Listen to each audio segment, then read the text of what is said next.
زندگی میں کوئی بڑا کام وہ نہیں کر سکتا، پھر زندگی اسے گزار جائے گی، وہ زندگی بسر نہیں کرے گا۔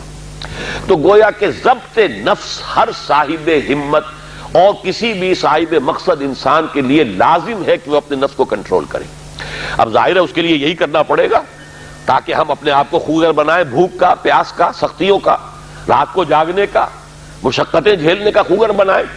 تو روزہ گویا کہ بالکل واضح طور پر سامنے بات آ گئی، اور یہ سب سے اونچا لیول سمجھ لیجئے، جس کو ہم کہیں گے رائٹنگ آن دی وال،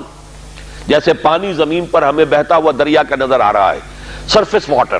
یہ گویا کہ اس کے مطابق سیلف کنٹرول، ضبط نفس کی ایک مشق ہے روزہ، بھوکا رہنا، پیاسا رہنا، تاکہ ہماری خودی، ہماری انا، ہمارا سیلف، ہماری ایگو، وہ ہمارے اڈ اور لیبیڈو پر، حیوانی تقاضوں پر، ان کے اوپر پوری طرح قابو یافتہ ہو۔ اب اس کی مثال یوں سمجھیے کہ جیسے گھوڑا اور اس پر سوار، یہ ہماری خودی یا انا یا سیلف جو ہے یہ سوار ہے، اور ہمارا یہ جسم گھوڑا ہے۔ اب اگر گھوڑا جو ہے سرکش ہے اور منہ زور ہے اور سوار کے قابو میں نہیں ہے، تو اس کا مطلب تو یہ ہے کہ سوار کی زندگی اس کے رحم و کرم پر ہے، جہاں چاہے گا پٹک دے گا، جدھر چاہے گا نکل جائے گا۔ لیکن اگر سوار جو ہے وہ طاقتور ہے، مضبوط ہے، گھوڑے کے اوپر اس نے قابو کیا ہوا ہے، اس کی دونوں رانے جو ہیں وہ بھی گھوڑے کو محسوس ہو رہی ہیں کہ میری پسلیوں کے اندر پوری قوت کے ساتھ دسی ہوئی ہیں، لہذا وہ گھوڑا جو ہے اب حکم مان رہا ہے اپنے سوار کا۔ تو اب یہ کہ انسان جو ہے اس سواری کے ذریعے سے اپنا جو بھی مقصد ہے، جو منزل ہے، وہاں تک پہنچ جائے گا۔ تو ہماری انا یا خودی یا سیلف، یہ ایگو، یہ ہمارا وہ سوار ہے جو ہمارے اس حیوانی وجود کے گھوڑے پر، مرکب پر سوار ہے۔ اگر تو یہ خودی مضبوط ہے، توانا ہے، طاقتور ہے، کنٹرول میں ہے، تو یہ جو جسم ہے، یہ حیوان جو ہے، یہ گویا کہ اب اس کے تابع ہو گیا، اور وہ اپنے مقصدی زندگی کے حصول کے لیے اس کو استعمال کرے گا۔ اور اگر یہ کمزور ہے، اس کی انا یا خودی، تو پھر تو وہ زندگی جو ہے اور اس کے حیوانی تقاضے اسے جس طرح چاہیں گے استعمال کر دیں گے۔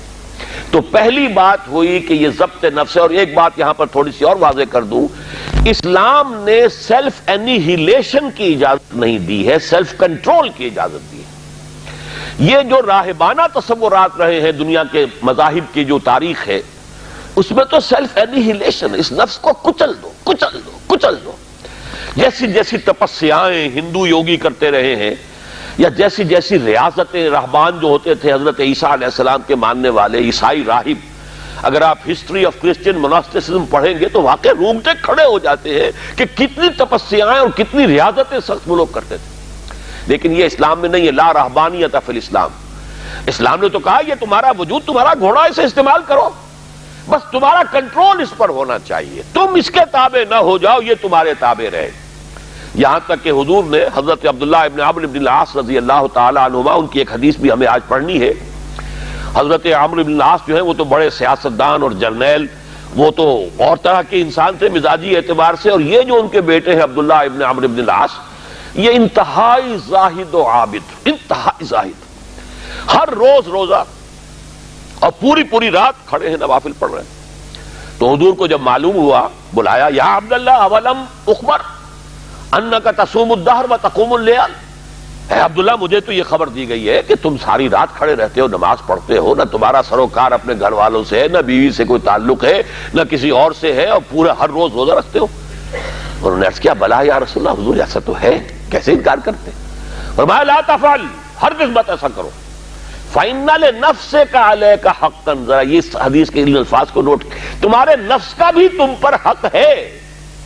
اس نفس کو کچلنا نہیں ہے، اس کو کل نہیں کرنا ہے، سیلف انیہیلیشن نہیں ہے، اس کا بھی حق ہے۔ تمہارا حق ہے کہ تم اپنے نفس کو تغذیہ بھی فراہم کرو، تقویت بھی دو، اس کے تقاضے پورے کرو، اس کے لیے مناسب وقفہ آرام کا بھی رکھو، یہ نفس کے بھی حقوق ہیں۔ وَإِنَّ لِنَفْسِكَ عَلَيْكَ حَقًّا وَإِنَّ لِزَوْجِكَ عَلَيْكَ حَقًّا وَإِنَّ لِزَوْرِكَ عَلَيْكَ حَقًّا، تمہارے نفس کا بھی تم پر حق ہے، تمہاری بیوی کا تم پر حق ہے، تمہارے جو بھی آنے والے ملنے والے ہیں، وزٹرز ہیں، زیارت کرنے والے، ان کا بھی تم پر حق ہے، تو سب کا حق ادا کرنا ہے۔ تو اس نفس کا بھی حق تو ادا کرنا ہے، لیکن اسے کنٹرول میں رکھنا ہے۔ تو پہلی بات تو یہ سمجھ میں آئی کہ صوم ایز سچ، ابھی رمضان کا ہم نے کوئی تذکرہ نہیں کیا،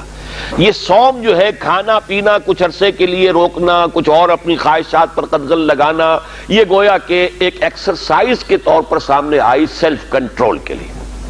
لیکن اس سے اگلا مرحلہ آتا ہے، اگر یہ ایکسرسائز میں نے خود معین کی ہوتی تو اس کا مسئلہ کچھ اور ہوتا، لیکن چونکہ یہ ایکسرسائز جس کا نام صوم ہے یہ اللہ نے فرض کی ہے، گویا کہ اگر میں کچھ نہیں کھا رہا ہوں تو اس لیے نہیں کھا رہا کہ اللہ کو اس کا کھانا اس وقت پسند نہیں ہے، میں اگر نہیں پی رہا ہوں تو اس لیے نہیں پی رہا کہ اللہ کی طرف سے اجازت نہیں ہے، میری منکوحہ بیوی موجود ہے لیکن میں اگر اس سے اس وقت ہم بستر نہیں ہو رہا تو اس لیے نہیں ہو رہا کہ میرے رب کا حکم نہیں ہے، گویا کہ اب یہاں